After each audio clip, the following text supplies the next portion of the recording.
Sean bienvenidos a Fundación Ibercaja. Vamos a dar inicio a la segunda jornada del ciclo de promoción de la salud cardiovascular. Ya saben, no sé si algunos de ustedes estuvieron la semana pasada cuando empezamos con este ciclo. Va a ser el sexto ciclo. Llevamos ya 6 años haciendo esta promoción de salud cardiovascular. Fundación Ibercaja, siempre en colaboración con el Instituto de Investigación Sanitaria de Aragón. Y hoy vamos a hablar de un tema de los factores de riesgo que estuvimos comentando el día anterior, concretamente de la obesidad, del estigma de la obesidad, de la sociedad, cómo aborda esta obesidad, si es que la sociedad nos marca las pautas, si es que nos normaliza o no nos normaliza o hace que realmente sea un estigma, ¿no? Para hablar de este tema tan interesante que nos afecta como un factor de riesgo importante, junto con el sedentarismo, el tabaquismo, bueno, todo lo que comentábamos el otro día, contamos para ello con 2 ponentes para hablar primero sobre el estigma de la obesidad, a cargo del doctor José Miguel Arbonés Maynar, investigador senior del Instituto Aragonés de Ciencias de la Salud e investigador del Centro de Investigación Biomédica en Red de la Fisiopatología de la Obesidad y de la Nutrición. A continuación nos acompañará también el doctor Santiago Gascón Santos, profesor titular de Psicopatología de la Universidad de Zaragoza y que ha realizado diversas investigaciones sobre violencia y acoso. Él nos hablará del impacto de la obesidad en la salud mental. Posteriormente tendremos un coloquio que estará moderado por la doctora Belén Moreno Franco, que es profesora de Medicina Preventiva y de Salud Pública y que pertenece al Instituto de Investigación Sanitaria de Aragón, así como también al Centro de Investigación Biomédica en Red de Enfermedades Cardiovasculares. Bueno, pues vamos a dar ya la palabra al primer ponente. Puedes subir ya.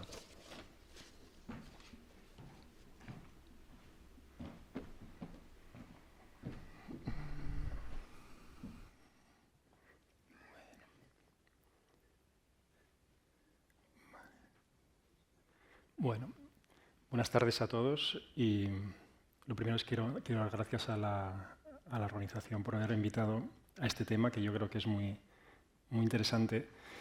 Y antes de meternos en harina, me gustaría presentarme. Yo soy investigador del Instituto Aragonés de Ciencias de la Salud y llevo 15 años estudiando el tejido adiposo y la grasa. Aunque cueste creer, la grasa es un tejido que es apasionante. De momento supone una ventaja evolutiva, ha permitido que los mamíferos sobrevivamos durante miles de años a distintas hambrunas y además este tejido adiposo constituye uno de los principales órganos endocrinos, ¿no? Se comunica con otros reguladores de la energía, de la homeostasis del cuerpo, se comunica directamente la grasa con el cerebro, con el hígado, con el músculo. Y yo durante estos 15 años, pues, fundamentalmente mi trabajo ha sido un trabajo de laboratorio. Estudiábamos metabolismo, estudiábamos distintas rutas de señalización, de comunicación. Pero a lo largo de estos años, pues nosotros fuimos derivando al estudio de la obesidad y para este estudio pues, contábamos con muestras de pacientes del Hospital Miguel Servet, porque mi centro de trabajo es el Hospital Miguel Servet. Estas muestras al principio pues nosotros las procesábamos, pero luego poco a poco fuimos teniendo más contacto con los pacientes propiamente dichos. Y una cosa que era común a todos ellos era que eran personas que nosotros nos dábamos cuenta que habían sufrido mucho a lo largo de toda su vida. Son pacientes que han tenido obesidad desde pequeños, son personas que desde niños les han estado acosando, machacando en muchos casos, y eso desde luego deja una marca en todos ellos. Así es que poco a poco pues, también fuimos derivando hacia el estudio del estigma de la obesidad, que es lo que intentaré explicar un poco a lo largo de esta charla. Pero me parecía interesante explicar la deriva desde una investigación más metabólica a la charla que voy a dar hoy. Además, esta charla es muy pertinente porque el lunes pasado, que es el 4 de marzo, es el Día Mundial de la Obesidad. Estos días mundiales de la obesidad, lo que se hace es, cada año se pone un lema, se pone un tema y el y el lema de este año pues, fue que tenemos que hablar sobre la obesidad. La obesidad tiene que dejar de ser un tema tabú, dejar de ser algo feo, algo estigmatizable, y hay que poder hablar sobre ello. Hay que hablar, yo creo, de una forma abierta, de una forma sana y sin llegar a tabús ni estigmas. Este lema del hablemos de la obesidad, pues bueno, también se hace en distintos idiomas. Yo he puesto aquí en castellano, y lo que vamos a hablar a lo largo de esta charla, e intentaré ser breve, es un poco hablaremos de la obesidad en relación a su prevalencia, hablaremos de la obesidad en una definición de la obesidad, hablaremos también sobre falsos conceptos que se asocian a la obesidad, que yo creo que son muy importantes a la hora de llegar al último punto, que será el estigma de la obesidad. Yo creo que el primer punto, que es el aumento de la obesidad, yo creo que está claro, todo el mundo conoce que la obesidad está aumentando a nivel mundial. Las proyecciones que se hacen es que en torno al año 2030 habrá unos 1.000 millones de personas obesas en el mundo. Esto quiere decir que habrá más personas con obesidad que personas con desnutrición. Estamos hablando a nivel global. Esto en España también lo vemos.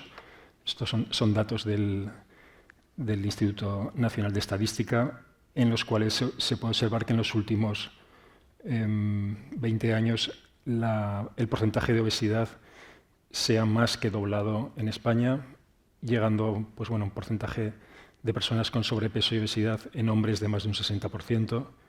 Se espera que dentro de unos años esto siga aumentando, lleguemos al 70% en hombres y a un 60% en mujeres. Eso, la verdad es que es una cantidad muy, muy importante. Cuando estudiamos las tendencias dentro de España, vemos que hay una variabilidad muy importante en cuanto a la obesidad. Hay comunidades como Andalucía, Canarias y Murcia con porcentajes de obesidad de casi un 20%, y otras como en Navarra y el País Vasco, que el porcentaje de obesidad es más bajo, ¿no? Está en torno a un 13%.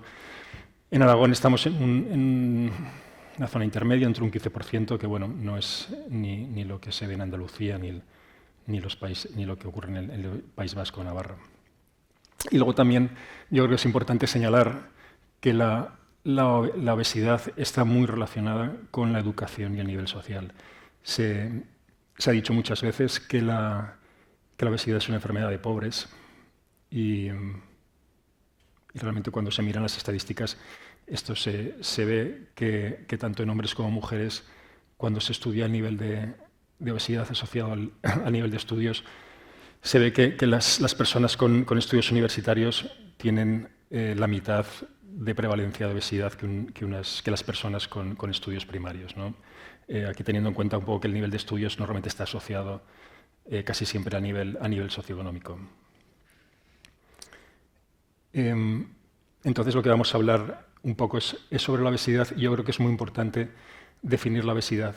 Pero la obesidad es una enfermedad muy compleja y por tanto yo creo que la definición pues también es compleja.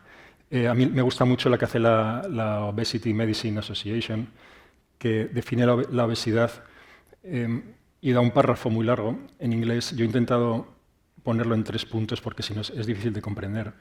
Pero lo que dicen es que la obesidad es una enfermedad neuroconductual. Quiere decir que está asociada a distintos patrones psicológicos y distintos patrones de comportamiento. La obesidad es una enfermedad crónica, se tiene que dar prolongada en el tiempo. Normalmente es recurrente, todos sabemos que hay subidas y bajadas, y muy importante es una enfermedad multifactorial. Realmente la obesidad no es un aumento de peso, sino es un aumento de la cantidad de grasa que tiene el cuerpo. Este aumento de la cantidad de grasa a veces, no siempre, pero en muchos casos, hace que la grasa que se forma sea disfuncional. Quiere decir que no cumpla su misión de retener el exceso de la dieta. Esta grasa disfuncional pues, da lugar a complicaciones metabólicas.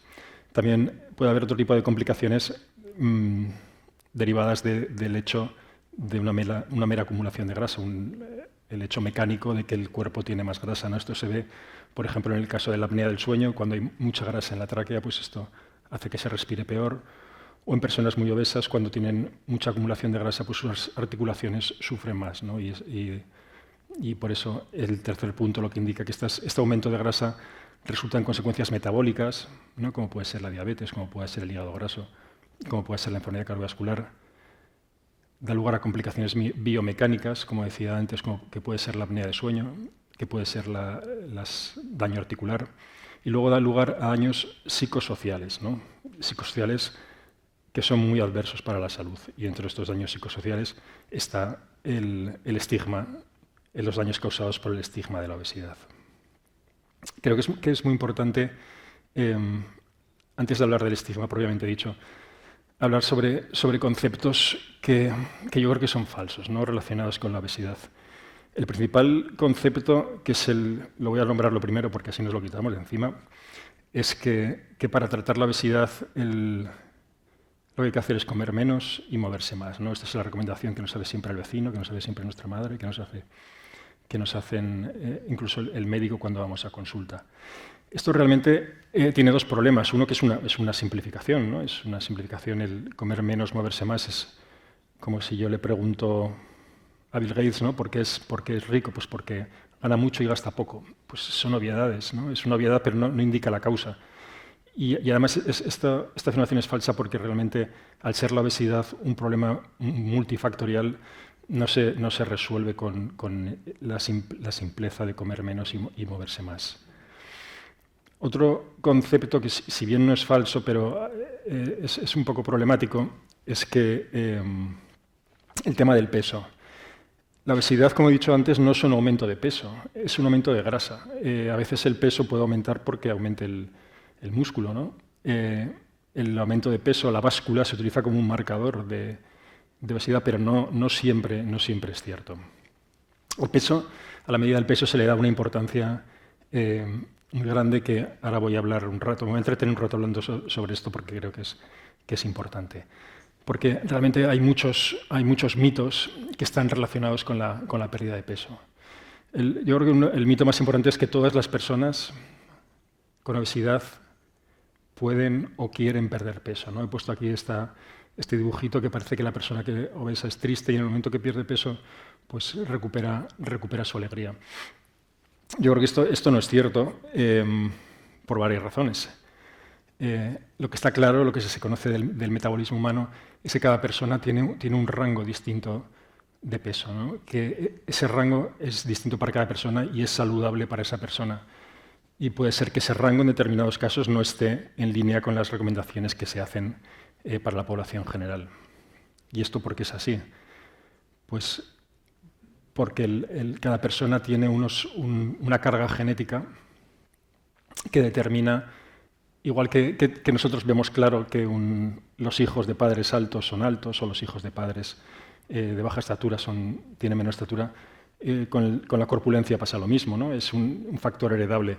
De hecho, se sabe que nuestros genes representan entre el 40 y 70%, según los estudios, de nuestra propensión al desarrollo de la obesidad, con lo cual los genes que tenemos son muy importantes y sobre esos genes, eso los tenemos desde nacimiento y no podemos hacer nada al respecto. Luego también la biología juega un papel muy importante en el desarrollo de la obesidad, ¿no? El cuerpo humano, en todo lo que está relacionado con la conservación de energía, tiene metabolismos, o sea, tiene mecanismos que lo que hacen son muy ahorradores. El cuerpo humano tiende a mantener toda la energía que acumula. Por ejemplo, producimos hormonas, ¿no? Como la insulina, que hace que la grasa hace que formemos más grasa. Esta insulina, según qué dietas con muchos hidratos de carbono, hace que produzcamos más insulina y por tanto fomentemos la obesidad. Otras circunstancias, por ejemplo, como el estrés, pueden hacer que se libere más cortisol. El cortisol abre el apetito y eso hace que comamos más y que por tanto aumentemos de peso, ¿no? Estos factores metabólicos, hormonales, que están muchas veces ligados al estilo de vida, condicionan bastante el peso que podamos tener y la obesidad que lleguemos a desarrollar. Esto es otra prueba más de que realmente no está en nuestras manos completamente poder prevenir o tratar la obesidad. Otro mito es que, que relacionado con que todo el mundo quiere perder peso, hay que decir también que culturalmente hay entornos, ¿no?, en países en los que la obesidad o al menos un cierto sobrepeso le resulta atractivo, con lo cual tampoco van a querer perder peso. Otro mito que está también muy relacionado con la pérdida de peso es que cuando perdemos peso siempre vamos a mejorar nuestra salud. Esto se ha visto que tampoco es cierto.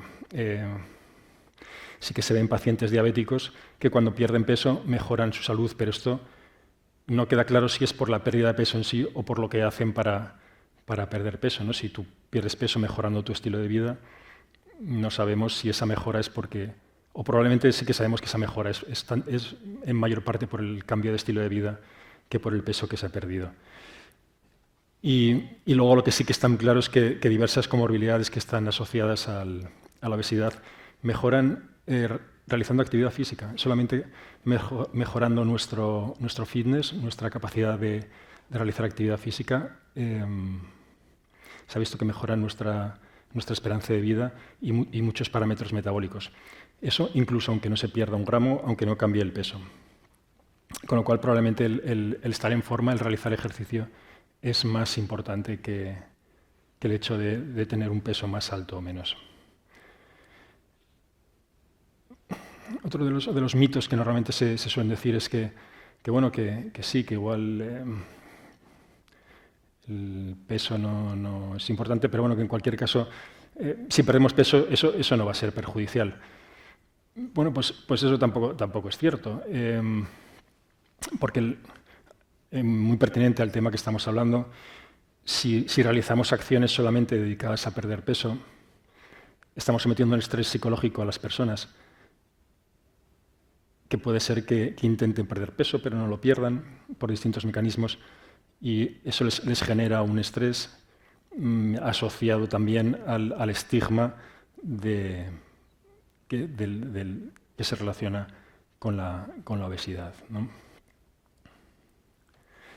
Y luego también es importante que si definimos la pérdida de peso como un éxito, hay que definir también los comportamientos que nos han llevado a esa pérdida de peso, ¿no? Puede ser que ahora ya se utiliza menos, pero antes se utilizaban muchos laxantes, se utilizaban derivados anfetamínicos para perder peso. Con lo cual, eso realmente no es un comportamiento saludable. Y luego lo que se ha visto también en personas mayores es que aquellas con un índice de masa corporal en el rango del sobrepeso o una ligera obesidad, eso para ellos es bueno. Se ha visto que está asociado a mayor esperanza de vida. Y perder peso, por ejemplo, a esas edades no les reporta ningún beneficio. Y ya por último, por no enrollarme mucho más, va a pasar directamente a explicar lo que es el estigma, ¿no? El estigma, que ahora se le llama también la gordofobia. A mí es un término que no me gusta, pero realmente yo creo que se refiere a lo mismo. Es el desprecio, ¿no?, y el rechazo que sufren las personas obesas solamente por el hecho de ser obesas. Eso les marca y les crea un estrés terrible en la sociedad. Este estigma tiene unas consecuencias terribles, ¿no?, para la salud física y mental que yo las voy a nombrar, pero luego nos las explicará mejor el doctor Ascon. El estigma queda claro que es muy malo para la salud mental. Aumenta los riesgos de depresión, de ansiedad, de baja autoestima, ¿no? En la última encuesta de salud que se hizo se ve que sobre todo mujeres, en el caso de mujeres con obesidad, cerca de un 30% tenían síntomas de depresión. Y luego lo que se ve también es que en adultos y especialmente en niños que experimentan este estigma, pues lo que hacen es esconderse más, con lo cual tienen más probabilidades de evitar ejercicio y la actividad física, comen pueden comer dulces a escondidas, se genera una conducta que también es poco saludable. El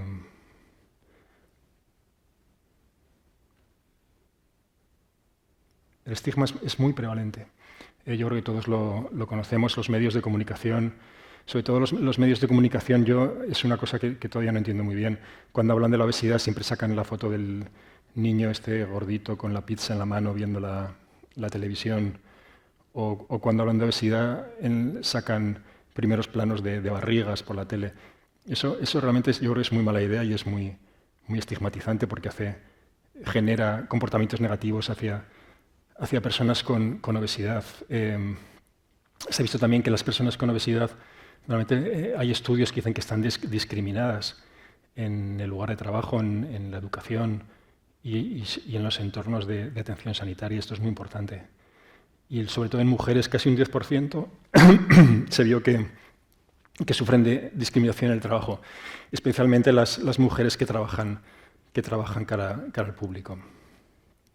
Y un tema que me interesa mucho, sobre el que ya hicimos un vídeo hace un par de años, es el estigma de peso en los cuidados de la salud, ¿no? Lo que vimos es que incluso muchos profesionales de salud, que son los encargados, son los cuidadores de estas personas obesas, tienen también actitudes negativas sobre la obesidad, incluidos los estereotipos de que las personas obesas son vagos y descuidados y lo que les pasa es que se lo han ganado.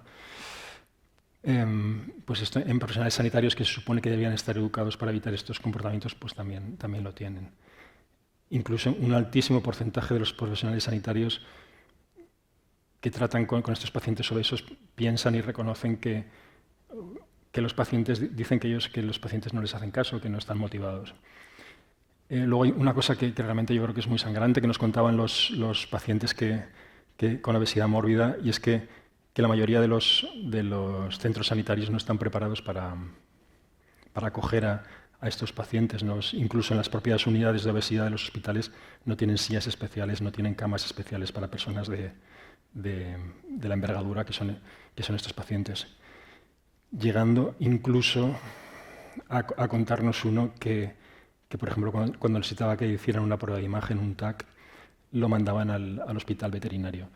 Porque en los hospitales, los pacientes, en cuanto pasan de 200 kilos, no caben dentro de un TAC, tienen que ir al hospital veterinario. En Zaragoza. En Madrid, durante un tiempo los mandaban al zoo. Que es una persona, obviamente le tiene que marcar mucho. Y yo creo que también dentro de este estigma hace que enfermedades como la obesidad y la diabetes, que están asociadas a la obesidad, reciban menos fondos, ¿no? Parece que es menos importante investigar sobre estas enfermedades comparados con otras enfermedades que igual, siendo que son igual de prevalentes y generan las mismas comorbilidades. Yo creo que este es un tema que tenemos que tener muy en cuenta. Ya por último, para acabar, que no sé si me he pasado de tiempo, yo creo que lo que tenemos que hacer tenemos que plantearnos muy en serio si nosotros, como personas, tenemos opiniones negativas, ¿no? sobre otras personas que tienen exceso de peso. Es muy difícil vencer estos sesgos, es muy difícil vencer estos prejuicios, pero yo creo que nos tenemos que esforzar todos para vencerlos, ¿no? Tenemos que recordar siempre que la obesidad es una enfermedad muy compleja, que tiene múltiples causas, que influyen, como he dicho antes, factores genéticos, biológicos, y que todos estos factores no son controlables, ¿no? Debemos tener esto presente, ¿no? Entonces, cuando tengamos opiniones negativas sobre las personas obesas, debemos pensar que no son vagos, que no son personas descuidadas, sino que su fisiología les está llevando por un camino que no es el normativo, que no es el que sale por la tele, que es el que queremos. Y luego, yo creo que no debemos tolerar y manifestar rechazo a las personas que expresan opiniones despectivas, ¿no? No se puede ridiculizar a la gente por su condición física, y especialmente yo creo que esto habría que llevarlo muy a rajatabla en personas vulnerables como pueden ser los niños, ¿no? No hay que estigmatizarlos a los niños, porque eso, como hemos visto, les va a marcar toda su vida.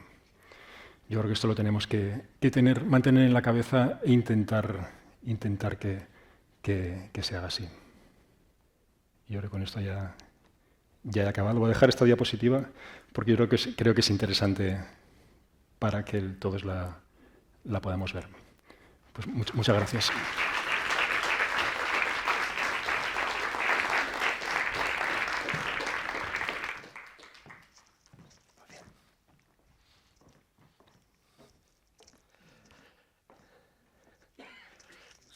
Hola, muy buenas tardes. Bueno, en primer lugar,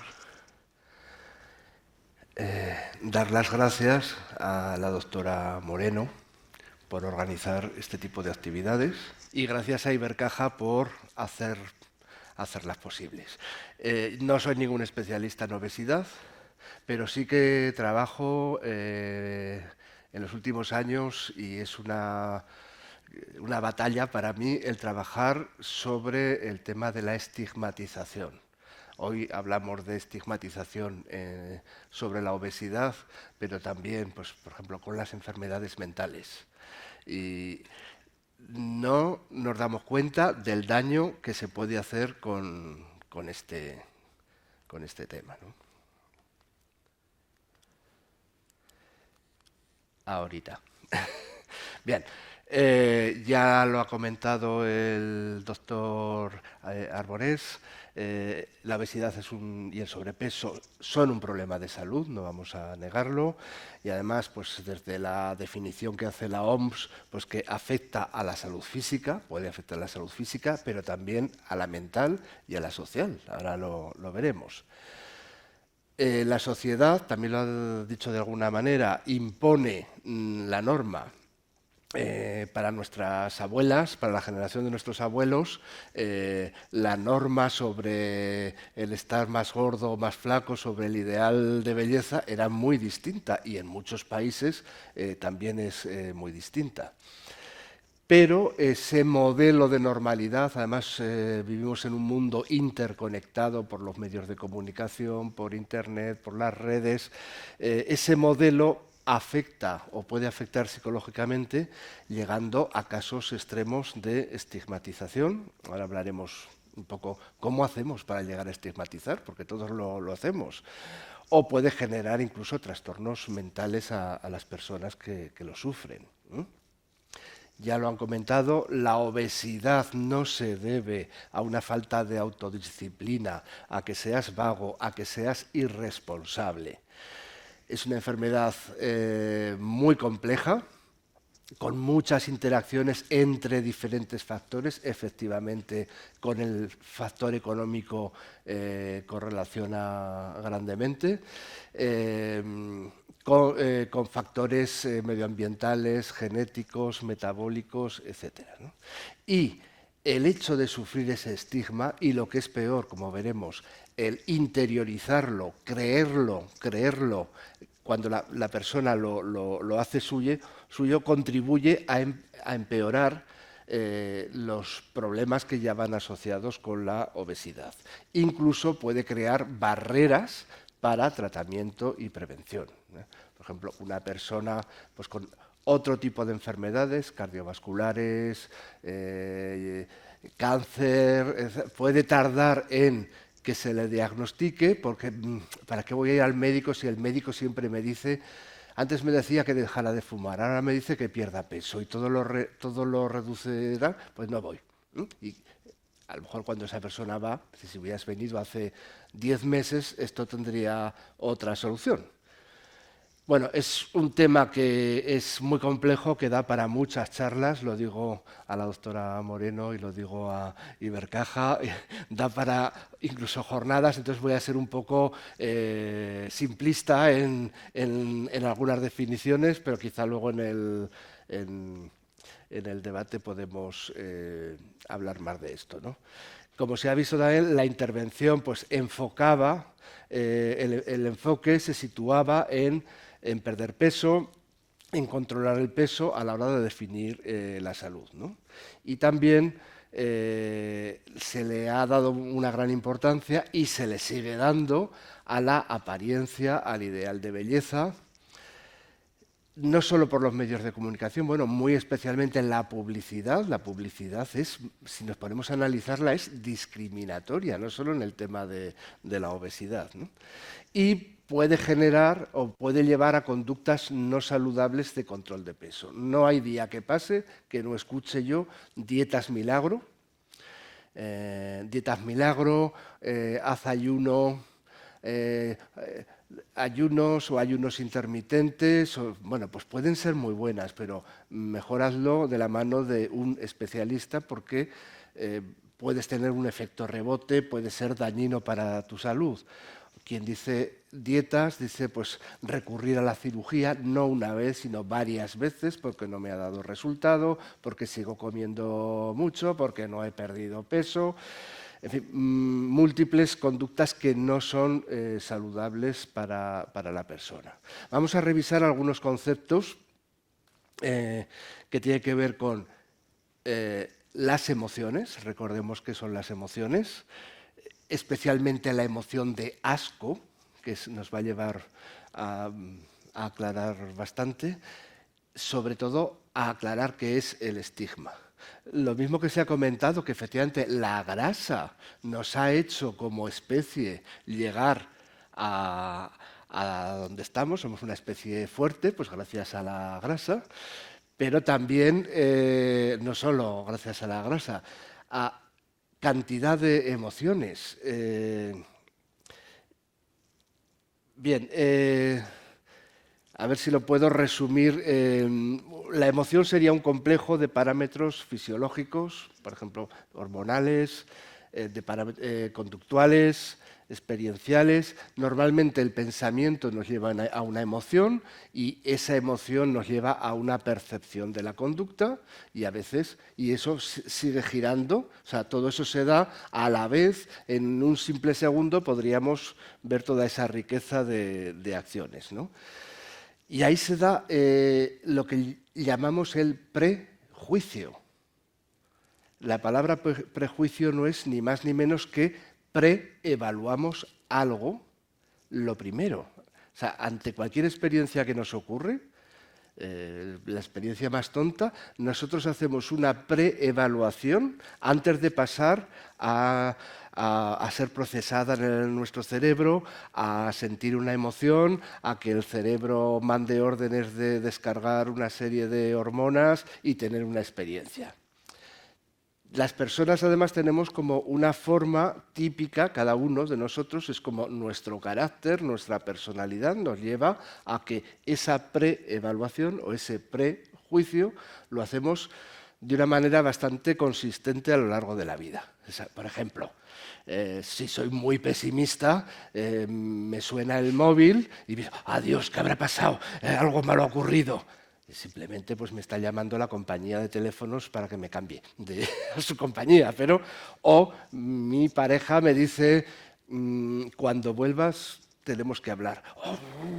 Estos divorcios, no sé. Y luego analizas y dices, bueno, pues nada que ver con la preevaluación que yo he hecho. Todos juzgamos. Juzgar es consustancial al ser humano. Y prejuzgamos y eso nos ayuda, digamos, en el 80% de las ocasiones nos ayuda pues, a valorar, esta es una situación novedosa, aquí me tengo que asustar, o aquí me tengo que poner serio, o aquí me debería enfadar un poco. Entonces, eso nos ayuda. El problema es cuando no nos damos cuenta de que estamos prejuzgando o no sabemos de dónde nos viene este prejuicio. Porque nos viene de algún sitio. Eso son deberes para casa. Creo que en la sala no se llama nadie Matías, ¿no? ¿No tenemos a ningún Matías o sí? Bueno, esto es simplemente una regla mnemotécnica que tenemos los psicólogos para acordarnos de lo que serían las 6 emociones básicas. Algunos autores señalan más de 6 emociones, pero bueno, hay bastante acuerdo a nivel internacional, según las culturas. Tenemos estas 6 emociones: el miedo, la alegría, la tristeza, la ira, el asco y la sorpresa. Qué pena que de 6 emociones solo 1,5, como mucho, son positivas. O sea, pareciera que no estamos diseñados para ser felices. Bueno, pues lo mismo que hemos dicho que la grasa tiene su finalidad, O lo mismo que el dolor. ¿Para qué tenemos el dolor? ¿Para qué sentimos dolor? Pues nos previene porque, yo qué sé, si estamos en el sofá, se nos está quemando un dedo y nos sintiéramos un dolor, enseguida se nos quema la mano, se nos quema el brazo, ardemos. Hay personas que tienen la patología de no sufrir dolor. Claro, todas las emociones, lo mismo que el dolor, cumplen una función, pero también las personas que sufren dolor crónico todos los días es muy incapacitante, es terrible. Bueno, pues con las emociones pasa lo mismo. ¿Para qué tenemos el miedo? Pues evolutivamente nos ha protegido. Cualquiera que tenga niños, dices, a ver, cualquiera que tenga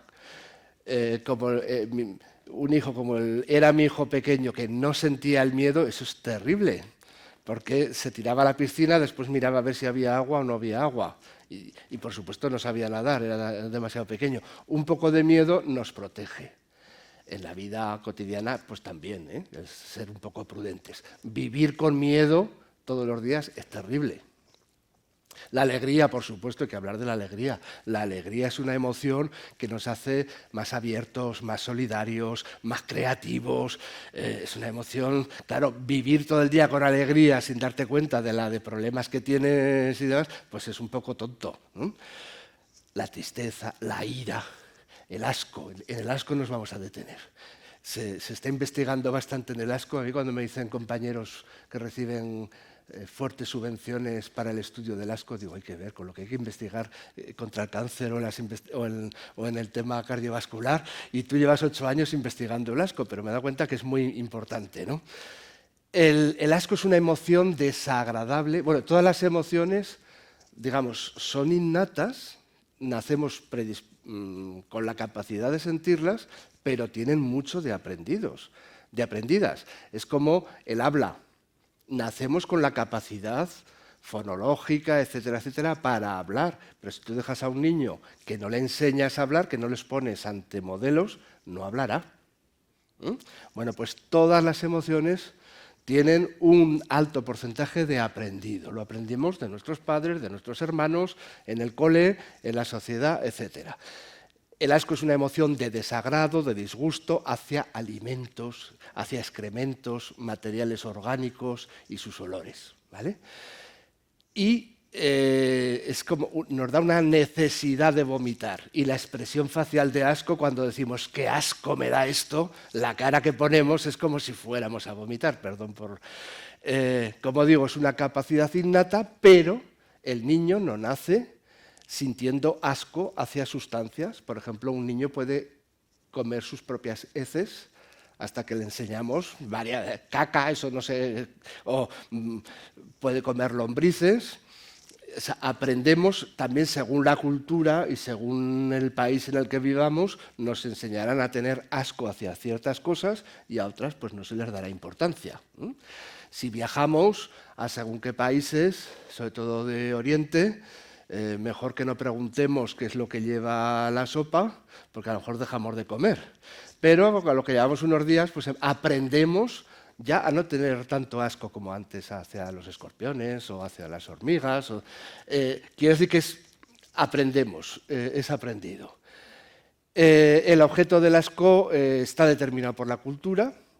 Tiene sentido con respecto a la alimentación, pues para enseñar a los niños no comas tierra, no comas piedras de la calle, no cojas papeles sucios, en fin. Tiene sentido con respecto a las fuentes de alimentos, pero no son idénticas en cada cultura, en cada sitio cambian, ¿no? Y los productos animales pues tienen mayor potencia de provocarnos asco, la sangre, los cadáveres, etcétera. La familia, la sociedad y sobre todo en la escuela se determina qué se considera repugnante. Y suele estar ligado a temas de contaminación o a temas de impureza. Pero el asco no solo es por el tema de los alimentos, también existe un tipo de asco sociomoral y nos enseñan y no nos damos cuenta que lo interiorizamos. Por ejemplo, decimos un violador ha violado a 2 chicas, y qué asco, ¿no? Y así te ponen las fotos o las imágenes, por Dios, qué repugnancia. Pero nos pueden ir metiendo asco hacia ciertas poblaciones, hacia ciertos países, hacia cierto tipo de personas. Hoy en día está muy mal visto mostrar asco hacia las personas homosexuales. Todavía algunos hacen discurso con eso. Pero hace unas décadas, ¡qué asco me dan! Y uno lo decía y era como, es necesario que lo diga para que todo el mundo se entere, ¿no?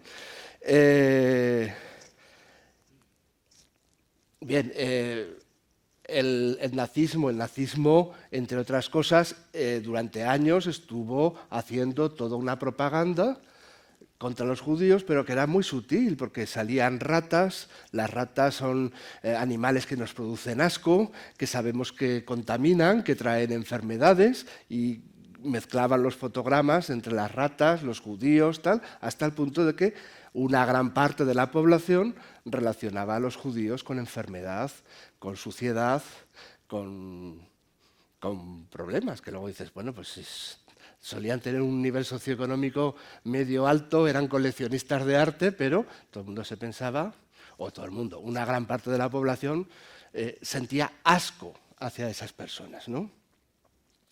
Bien, las personas también podemos tener una sensibilidad al asco o muy alta o muy baja. O sea, enseguida nos produce asco cualquier cosa, de comidas, de olores y demás, y entonces estamos también más propensos a sentir asco hacia ciertas poblaciones. Bien, he sacado el tema del asco como emoción porque está muy relacionado, o sea, es la base del estigma. El estigma sería la devaluación de la persona, en este caso, por su exceso de peso o por cualquier otra connotación. Se ha comenzado esta sesión hablando de es necesario hablar de la obesidad. Es necesario hablar de la obesidad, de las patologías mentales, porque es como vamos en el tren, contamos que venimos de Barcelona, que nos han operado de la retina o que nos han operado de la rótula, y es como un tema de conversación interesante. Pero tú no dices, es que estoy diagnosticado de trastorno bipolar, he quedado con mi psiquiatra y hay como un recelo, se abren muros, cuando tendríamos que hablar tranquilamente de eso. Además, no es culpa, ni la obesidad ni los trastornos mentales no son culpa de la persona. Otro tema, y no me quiero enrollar, otro aspecto es que asumimos que no es tu culpa, pero asumimos que todos como pacientes o como usuarios tenemos responsabilidad en nuestra salud y en nuestra salud mental, y la tenemos que construir entre todos. Entonces, quitamos culpa y asumimos responsabilidad, porque una vez que me han diagnosticado con trastorno bipolar. Vale, pues es un tema, que ya claro, mi madre, mi abuelo, mi tal, es genético. Y es un tema que tiene que ver con los neurotransmisores. No es que yo haya hecho nada para ofender a los dioses, es que me ocurre. Pero una vez que estoy diagnosticado, puedo ver qué tipo de vida es mejor que lleve, puedo adherir mejor a la medicación, sé que si la dejo de tomar voy a tener crisis, sé que no debo tomar alcohol porque es una bomba de relojería, sé que cuando empiezo a tener el primer síntoma mejor que llame a mi médico y ya está, esa es mi responsabilidad, pero no culpa. Bueno, bien, las actitudes, estereotipos, prejuicios, discriminación que sufre la persona con obesidad, por ejemplo, pues que son perezosos, que no tienen fuerza de voluntad, que están desmotivados para mejorar su salud, por lo tanto son culpables de lo que les pasa. Esto les pasa por ellos. Estas actitudes pueden ser conscientes, que yo incluso puedo hacer todo un discurso justificando que esto es así, o pueden ser totalmente automáticas y no darnos cuenta, ¿vale? El problema es, como he dicho antes, la interiorización. Cuando la persona que, además de sufrir obesidad, acepta la culpa, dice, sí, es que es culpa mía, ¿cómo me van a querer? si estoy gordísimo, si es que además efectivamente no hago ejercicio, pero ¿cómo voy a hacer si voy al gimnasio y me siento mirado por todo el mundo? Entonces se acepta la culpa, se aceptan los estereotipos y se autodevalúa. Hemos visto cómo niños, niñas con obesidad o con sobrepeso van a ser blanco de discriminación, de acoso en el cole, no solo por los compañeros, a lo mejor consciente o inconscientemente también por sus profesores y sobre todo por los entrenadores. Siendo adultos también se ha comentado pues, el estigma desde compañeros de trabajo o a la hora de que nos den un trabajo. Ante un jefe de personal, pues va a pensar que va a rendir mejor esta persona que esta otra con obesidad que seguro que no tiene responsabilidad y que es un vago, ¿no? Los profesionales sanitarios, se ha comentado, los psicólogos también, las redes, las propias campañas de prevención de la obesidad, pues como hemos dicho, ponen el acento en pierde peso y puedes estar haciendo un flaco favor a las personas que lo sufren. Estas personas también tienen desventaja para relaciones, para amistades, para relaciones románticas y mucho más las mujeres con obesidad, ¿no? El estigma ya de por sí se asocia a malestar psicológico y puede generar problemas de salud como depresión, ansiedad, baja autoestima, aislamiento, consumo de alcohol, consumo de sustancias, alteraciones de la conducta alimentaria. En los trastornos de la conducta alimentaria, véase bulimia, véase anorexia, yo diría siempre, y para no pillarme los dedos, diría casi siempre, están ligados, van de la mano de una cuestión emocional. No es raro encontrarte un niño que sufre acoso o que los padres se enteran de que sufría acoso porque ahora detectan que el niño no come, el niño tiene una anorexia y empieza a confesar que es que hace un año empezó con este tema y una forma de controlar lo único que podía controlar en su vida, que era la comida y su peso y su aspecto, pues era es solo un ejemplo, ¿no? Alteraciones de la conducta alimentaria también porque ante una dieta restrictiva, pues llevo una semana que casi no como, que como solo lechuga, pero llega un punto que estoy tan desesperado que me doy un atracón y me como la nevera. Entonces, totalmente contraproducente, ¿no? Alimentación emocional. Nuestro estómago, nuestros intestinos se dicen que son nuestro segundo cerebro y también pues porque muchas veces pues, estoy triste tal, pues me premio, me reconforto con la comida o me castigo sin comer, entonces desvincularlo de la emoción, ¿no? Bien. Como he dicho, además del riesgo de atracones y de ingesta emocional, habría unas barreras adicionales para mantener pérdida de peso y posponer la búsqueda de atención médica.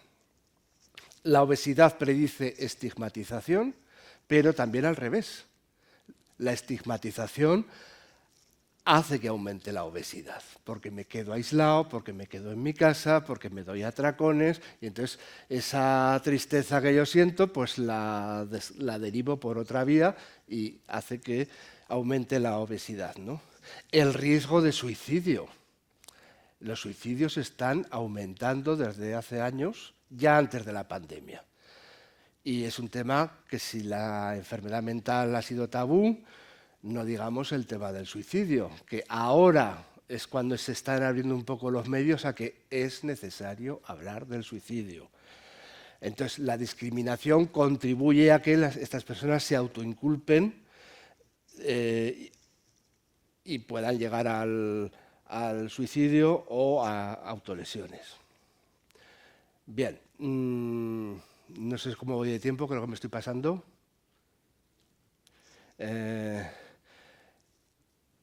Bien, esta interiorización que comentaba va asociada a insatisfacción con el propio cuerpo, a restricción alimentaria, ingesta emocional, depresión, deterioro de la calidad de vida. Esto referido a grupos vulnerables ante el estigma, pues pacientes que se someten a cirugía bariátrica y además, como digo, no una vez, sino varias, y como no me hace caso mi médico, pues me voy a otro médico privado que me va a hacer caso y me va a operar. Son muy vulnerables, así como niños y adolescentes. Y suelen mostrar peor adherencia a la dieta antes y después de la operación, menor pérdida de peso o pérdida de control sobre la alimentación tras la cirugía. Bien, así ya para finalizar, ahora sí,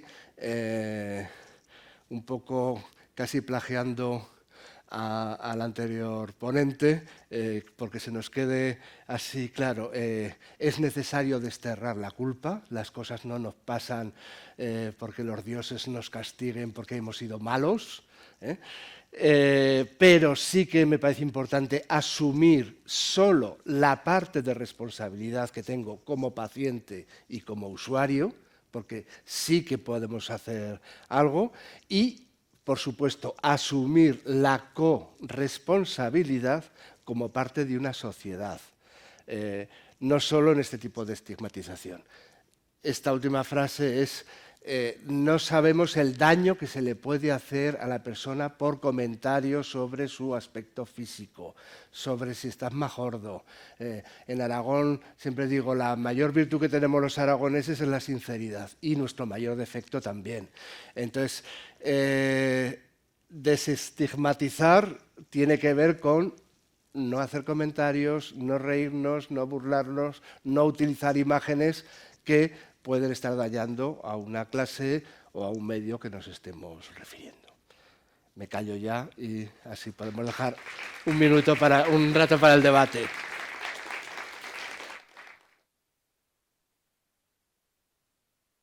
Si queréis podemos empezar ya un poco el coloquio. Lo primero, pues daros las gracias, doctor Gascón, doctor Arbonés, por acceder a venir a pasar esta tarde con nosotros, por la charla que habéis dado tan interesante sobre un tema que yo creo que a veces parece que solo interesa, ¿no?, al que lo padece, cuando creo que es un problema de sociedad y que tenemos que abordar y combatir desde la sociedad, ¿no? Ya hemos dicho que son muchos los factores que influyen en la obesidad. Luego hablaremos, si queréis, un poquito más sobre el tema de la publicidad, que has hablado algo, José Miguel, pero también me parece un tema muy interesante. A ver, yo creo que tiene que quedar claro, ¿no? Lo que tenemos que sacar de hoy también es que la obesidad es una enfermedad, que es una enfermedad multifactorial, que es una enfermedad crónica, que es una enfermedad compleja, mucho más compleja que quizás otras enfermedades a las que se da mucha más importancia, ¿no? Yo creo que está como muy asentada en la sociedad y no nos damos cuenta muchas veces de que hay muchas personas afectadas, ¿no? Y luego hay temas especialmente relevantes, yo creo, de lo que hemos hablado en la primera charla, y es el tema de la asistencia sanitaria. Es una cosa, o sea, yo creo que la obesidad todos sabemos que tiene riesgo, ¿no?, de desarrollar determinadas enfermedades, pero la obesidad no tiene la culpa de todos los problemas que tiene un paciente o una persona que tiene un problema de obesidad, ¿no? Y eso es una cosa, creo que es especialmente relevante cuando pues, una persona va, pues, que tiene un problema de rodilla, ¿no? Pues pierde 20 kilos y vuelves. Pierdo 20 kilos, igual no puedo perder esos 20 kilos que tú me estás pidiendo, ¿no? Y un tema de rodilla, bueno, pues puede ser una cosa que te afecta un poco a la calidad de vida, pero hay otros problemas, otras patologías que te pueden restar mucha más calidad de vida. Y un poco con el tema de la publicidad, por ejemplo, a mí es una cosa que me llama la atención porque, a ver, los hábitos en realidad, que son los que adquirimos un poco en la familia, en el colegio, ¿no? Esos hábitos luego, yo lo explico siempre, los contrastamos después en el medio social, ¿no? Y ese medio social es a veces un poco contaminante, ¿no? Y nos lleva un poco por donde nos quiere llevar, ¿no? Entonces, el tema de la publicidad, por ejemplo, a mí me parece muy relevante, ¿no? Yo siempre pienso, hace 70 años los anuncios de tabaco, por ejemplo, ¿no? sea, mucha de la gente que fuma o que empezó a fumar entonces, si hubiera sabido cómo era el tabaco o lo malo que era el tabaco, con las imágenes que teníamos de los médicos fumando, ¿no? Esa imagen de, como de masculinidad, de éxito, ¿no? De enfermeras fumando. Todas esas cosas ahora nos llaman mucho la atención, ¿no? Pero entonces era una cosa muy normal que hizo que mucha gente empezara a fumar, ¿no? Yo creo que ahora seguimos teniendo conductas o a publicidad en la sociedad tal cual que nos lleva pues, a tener determinados comportamientos que bueno. Y luego está también a veces que me llama la atención, ¿no? Todo el mundo sabe lo que tiene que comer, no es verdad. No es verdad. O sea, hay uno de los factores que afectan a lo que tú eliges. Por supuesto, ese factor económico es fundamental, porque si no tienes para acceder, yo soy muy fan de la dieta mediterránea, pero yo reconozco que hay muchas personas ahora mismo que es muy complicado que sigan la dieta mediterránea, ¿no? Que compren aceite de oliva, que compren pescado, que consuman determinado tipo de carne o de pescado. Es complicado, no es fácil, ¿no? Entonces, bueno, los factores socioeconómicos creo que son también fundamentales en este aspecto, ¿no? Y yo, bueno, antes de pasar al público las preguntas, te quería preguntar, José Miguel, hay una frase que has dicho que puede dar mucho que hablar, ¿no? Cuando hablabas de los mitos, ¿no? De la obesidad, la pérdida de peso es siempre consistente con mejor estado de salud. Y decías que no, o sea, que no es verdad, ¿no? O sea, eso es una cosa que podría llevar a mucha gente a pensar. Hay ciertos casos que se ha visto en estudios, por ejemplo, y sobre todo en personas mayores. Se ha visto que personas pues ya de 70, 80 años tener un cierto grado de sobrepeso e incluso una obesidad leve está relacionado con más años de vida. Y sobre todo en personas, estos estudios se han hecho mucho con pacientes hospitalizados. Y parece que tener, pues, digamos, la tercera edad ya, digamos que tienes mucho, puedes tener crisis, te tienen que ingresar, y si tienes una cierta reserva, parece que eso lo puedes sobrellevar mejor. Que eso está muy relacionado también con la fragilidad, ¿no? El síndrome de fragilidad, la sarcopenia en las personas mayores. Y lo del asco. O sea, lo de la obesidad lo controlo más, pero lo del asco es una cosa que me ha llamado mucho la atención. Fíjate que son 6 emociones básicas y el asco es la que menos estudiada tenemos. Y hay personas que se dedican a la investigación, lo mismo que José Miguel está en una unidad de investigación, me parece muy importante sobre obesidad. Pues hay personas que están centradas todos días y días, desde hace años, en el tema del asco. Y es interesantísimo. Porque sobre todo porque piensas que, claro, las cosas me dan asco pues porque son así. No, las he aprendido. Y lo mismo que he aprendido a eso, puedo desaprenderlo o puedo plantearme por qué me da asco esta persona o este tipo de personas. Y ver si me es útil o no, porque igual resulta que me viene bien, pero normalmente no nos viene bien. O sea, también es algo que se adquiere desde pequeños. Las emociones son innatas, pero tienen mucho de aprendidas, mucho. Y de observarlas en los demás y que cuando manifiestas esa emoción, el mundo te premia o el mundo te castiga. Y eso lo hemos aprendido, lo tenemos tan innato que decimos, somos así, ¿no? Nos hemos hecho así. Y lo bueno que tiene es que podemos cambiarlo. No sé si estarán de acuerdo. da para mucho, es muy interesante. Yo creo que las sociedades en general hemos avanzado mucho en temas sociales, ¿no? Y a raíz de lo que decías del asco, creo que hemos mejorado mucho en respeto a minorías, respeto, pues, se reducen comportamientos machistas, sexistas, discriminatorios. Y quizás el tema este del estigma a las personas obesas, yo creo que es una barrera que nos falta todavía de superar. Pero porque está muy normalizado. O sea, yo creo que es una cosa que vemos tan normalizada. Bueno, en parte sí, claro, pero en parte yo creo que también porque para superar todas las cosas que anteriormente nos daban asco, pues bueno, se han hecho campañas, se ha hecho educación. Sin embargo, con respecto a esto, no solamente nos está haciendo educación, sino todavía se está fomentando más pues con el tema de lo que yo decía antes, con en las noticias, ¿no? Cuando noticias de obesidad, pues lo primero siempre te sacan una barriga grande de primer plano, ¿no? Entonces tú ves ahí una barriga totalmente descontextualizada, no sabes que eso es una persona, solo ves una barriga. O ves el niño este siempre de la pizza. Claro, tú ahí estás transmitiendo un estereotipo de una cosa muy negativa. Lo que habría que hacer, que yo creo que son todas las sociedades de obesidad, lo que están haciendo, reparten, yo la que he puesto en la presentación, en la portada, pues son fotos de personas que tienen sobrepeso, que tienen obesidad, que están haciendo actividades normales de la vida diaria, en familias o gente que está en el gimnasio. Es decir, es normalizar que el tamaño del cuerpo, pues bueno, no tiene por qué afectar a otras, no tiene que tener más consecuencias negativas. No solo en la publicidad, en las series, en las películas. Es siempre el malo, o sea, el gordo, este es el malo, o la gorda, con perdón. O si es hispano, ya, además de gordo, es hispano, tal, va a ser el malo malísimo. Entonces, mira, hay mucho debate y hay gente que se queja de, ay, es que no vamos a poder hablar, es que ya todo es políticamente incorrecto. Y yo, pues no, podemos hablar de todo, pero está bien que alguien diga, no te voy a tolerar que hables así de las mujeres o que hables así de estas personas.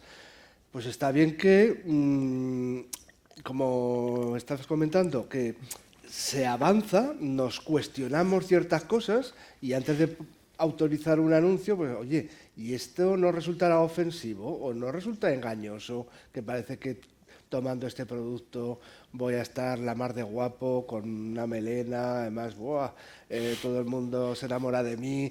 O sea, tenemos que cuestionarnos y tampoco estar de policías en todo momento, pero decir, oye, pero ¿por qué, yo qué sé, en este desfile de moda no me sacas a personas normales? O en esta película, ¿por qué el gordo no puede ser el bueno? Y la súper guapa a lo mejor es la mala, o yo qué sé, pues cuestionarnos un poco todo eso, ¿no? Sí, sobre todo eso es peligroso también para la gente joven, ¿no? O sea, sobre todo por la necesidad esa de rapidez muchas veces, el tema que hablas de la pérdida de peso, la necesidad de que sea todo ya para allá, ¿no? La poca capacidad de frustración en los niños, que los vemos desde pequeñitos, ¿no? Que necesitan como mucha inmediatez, ¿no?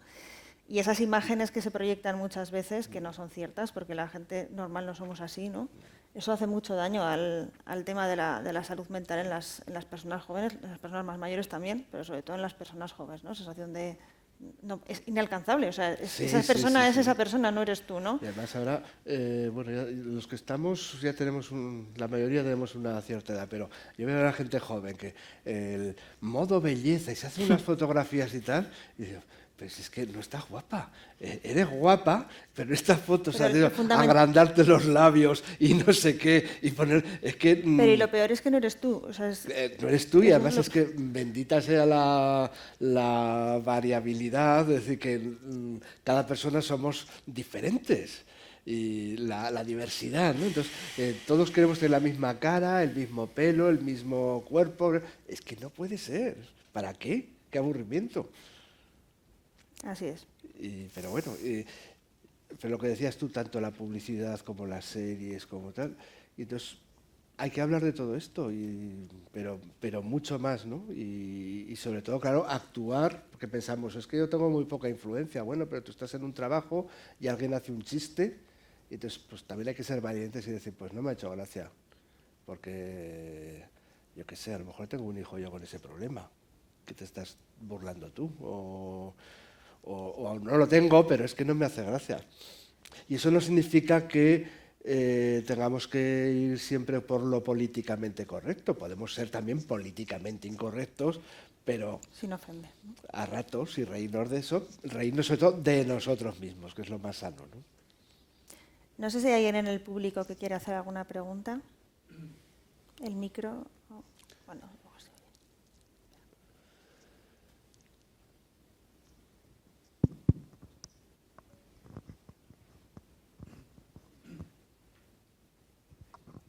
Buenas tardes.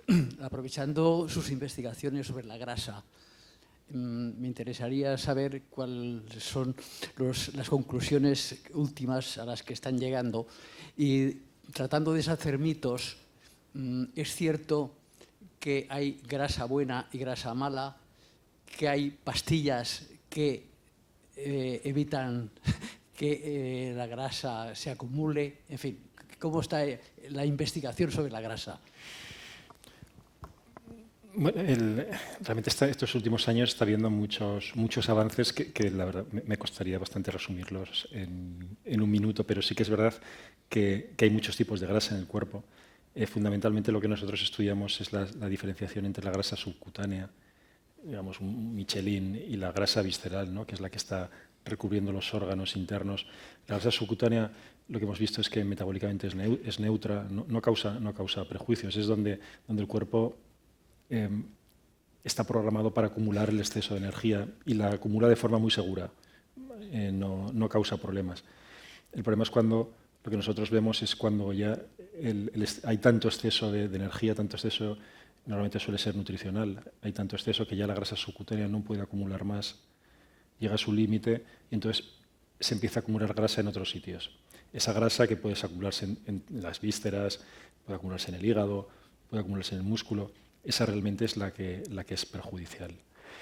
Sí que hay algunos tratamientos que lo que hacen es favorecer un poco la formación de grasa subcutánea, pero realmente no se están utilizando mucho. Son tratamientos, son las tiazolidindionas que se utilizaban para la diabetes, pero yo creo que ahora se utilizan muy poco. Se veía que estos medicamentos fomentaban la formación de grasa subcutánea. Ahora hay otro tipo de medicamentos que son los que ahora están, yo creo que salen mucho en las noticias, que lo que hacen es una reducción de peso, pero ya por vías metabólicas distintas totalmente a la grasa. No sé si me dejo algo más.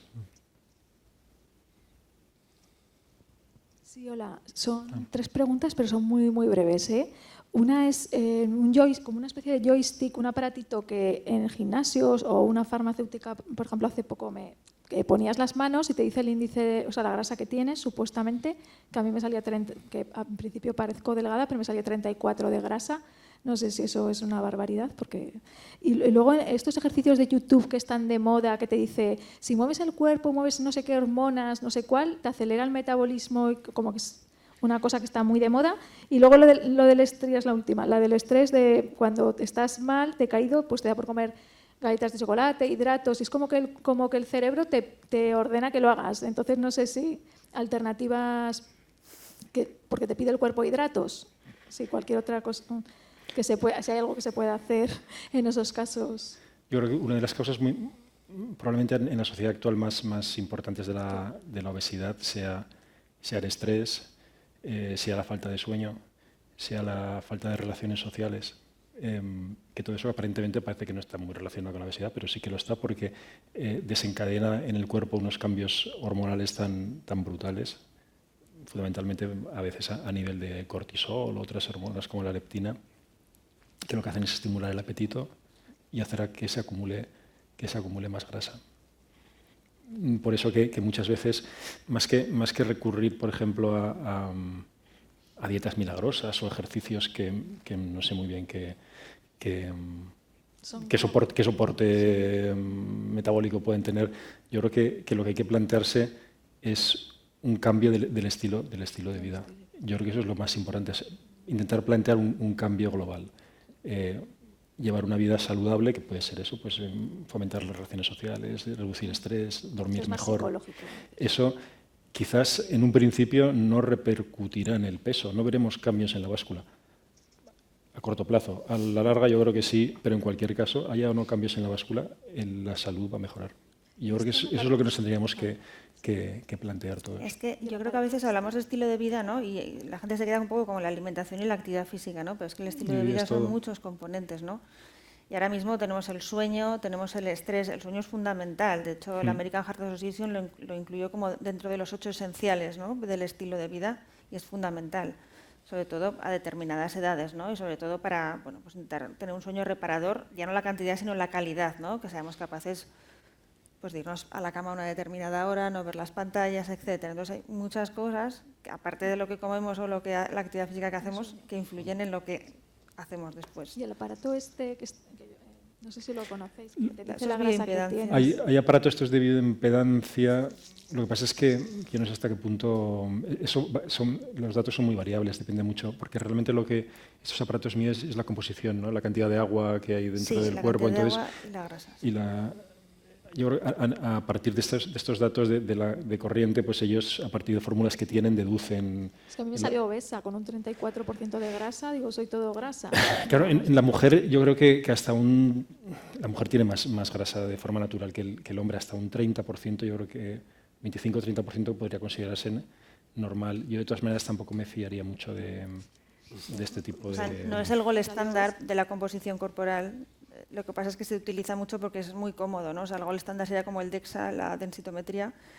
Entonces, la bioimpedancia se utiliza porque es fácil, es cómodo, se transporta bien y entonces pues muchas veces se utiliza en farmacias, etcétera. Te harían este que era como el joystick, luego hay otros que también son de cuerpo entero. En el gimnasio el otro y el joystick de farmacia. Sí. Sí, también depende muchas veces, pues eso, de en ese momento, pues a veces en qué fase estás de la menstruación, si has acumulado más agua, ¿sabes? Depende mucho de eso, a veces del día. Gracias. Si lo tienes accesible y te lo vas midiendo... Yo creo que no es bueno obsesionarse con nada, pero si vas haciendo medidas cada cierto tiempo, pues yo no me fijaría tanto en el número que sale, sino en una tendencia, ¿no? Si aumenta y si disminuye. Eso sí.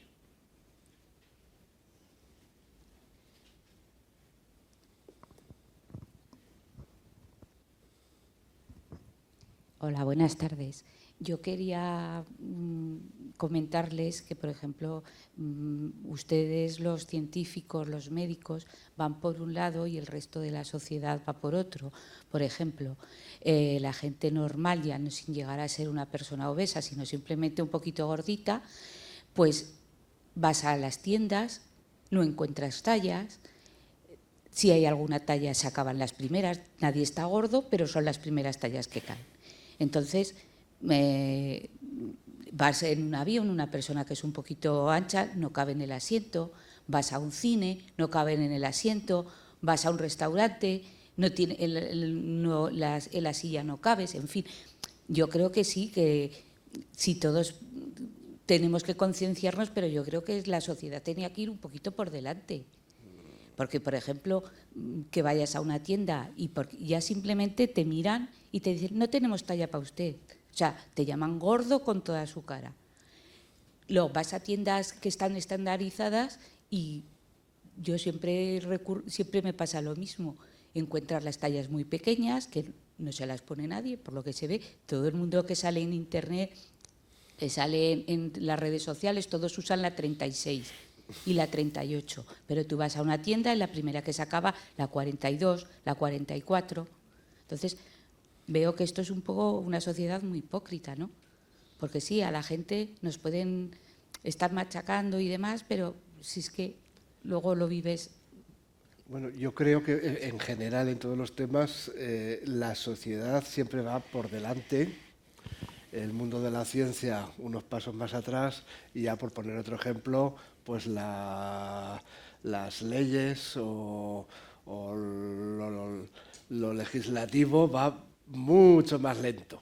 Por ejemplo, el otro día me hacía gracia, pues salía un dentista aragonés, que además lo conozco yo mucho, pues que habían aprobado que ya no se ponía amalgama de mercurio en los empastes, tal. Y decía, pero es que hace muchos años que no lo ponemos en ningún sitio de Aragón. Dice, lo que pasa es que la legislación ahora se da cuenta.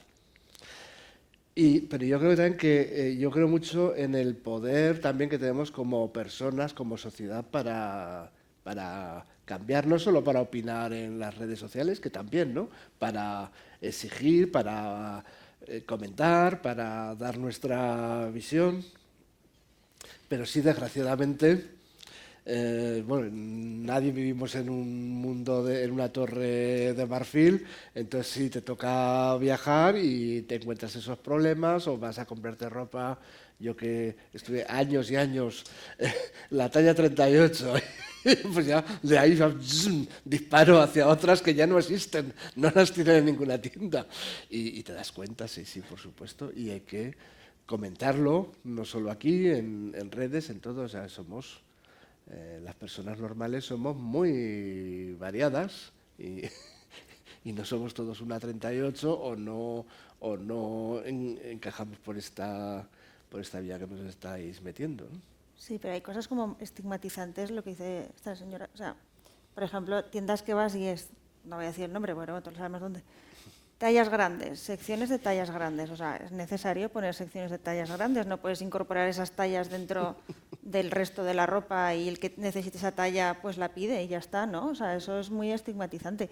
Y lo que comentaba el doctor Arbonés, si no hay tags para personas con determinado volumen, manguitos para tomar la tensión. O sea, si en los hospitales ya no hay eso, pues imaginemos en los aviones o en el autobús o en un restaurante. O sea, eso ya, si en el sitio más básico, ¿no? Una persona no puede ir a hacerse un TAC y la mandan a un zoo. Pero incluso dentro de las propias unidades de obesidad, que se supone que son las que tienen que estar preparadas, porque están recibiendo a pacientes obesos todos los días, tampoco están preparadas. No tienen, ponen sillas que igual no caben. Las camas donde están ingresados, yo creo que hay alguna que puede ser un poco más especial, pero me parece que no son todas. Y lo que comentaba antes como anécdota, pero realmente es muy desagradable que tú vayas al médico y como no te pueden hacer una prueba de imagen, te manden a un hospital veterinario o incluso al zoo. Claro. Es que eso la autoestima te la machaca. Claro.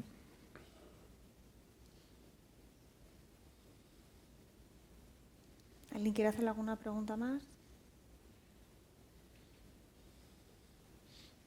Por lo que se ha dicho, digamos, el paciente obeso sí que necesitaría para cambiar su estigma también el paso por un tratamiento psicológico o una ayuda psicológica en la mayor parte de los pacientes, ¿cree? Pues no lo he enfocado por ahí, pero a ver, toda ayuda psicológica nos viene bien. Para eso está también la psicología, ¿no? No es que porque seas obeso tengas un trastorno mental, ni tienes que ir, ni el psicólogo está solo para los trastornos mentales, pero efectivamente Sí, claro. Y sobre todo que cuando interiorizas, o sea, una cosa es que el estigma esté en la sociedad y me estén tratando con estigma, pero que en el momento que ya me lo crea yo y me culpo yo, ahí sí que va a necesitar una ayuda especial. Es decir, no, es que no eres tú, o sea, habrá que desactivar ese mecanismo que le está haciendo además sufrir.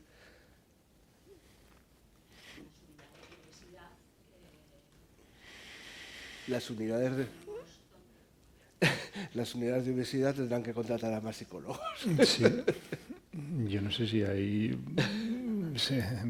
psicólogos que estén trabajando dentro de las unidades, aunque se llamen muy multidisciplinares, pero realmente la salud mental yo la tienen bastante abandonada. Sí. Es que si te mandan al zoo, Bueno. no hace falta que tengas un psicólogo. No. Me ha llegado al alma ese dato.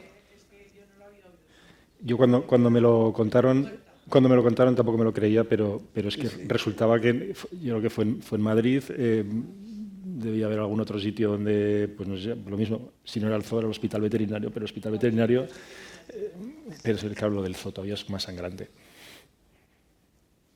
Que te metan a la máquina donde meten a las jirafas o los hipopótamos.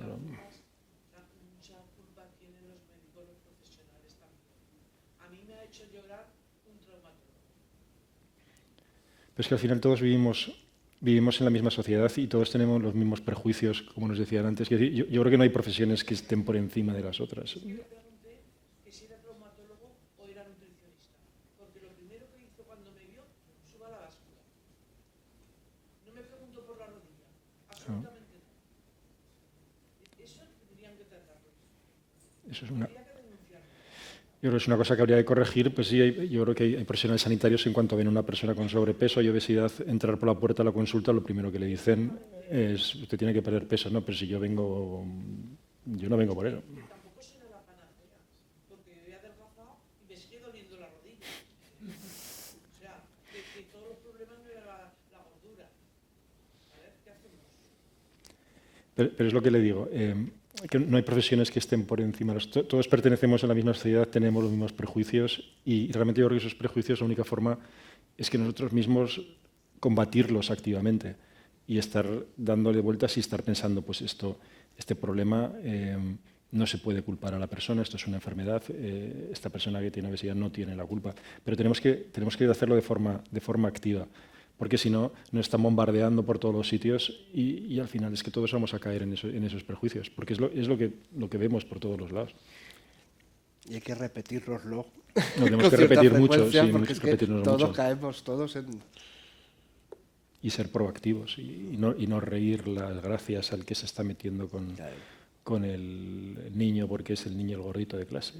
Todas esas cosas no hay que sentirlas. ¿Tiene alguna pregunta más? ¿No? Bueno, pues lo dejamos aquí. Muchísimas gracias a todos por venir. El día 18 de abril tenemos la siguiente charla del ciclo de promoción de la salud cardiovascular sobre enfermedad tiroidea y corazón. ¿Vale? Muchas gracias.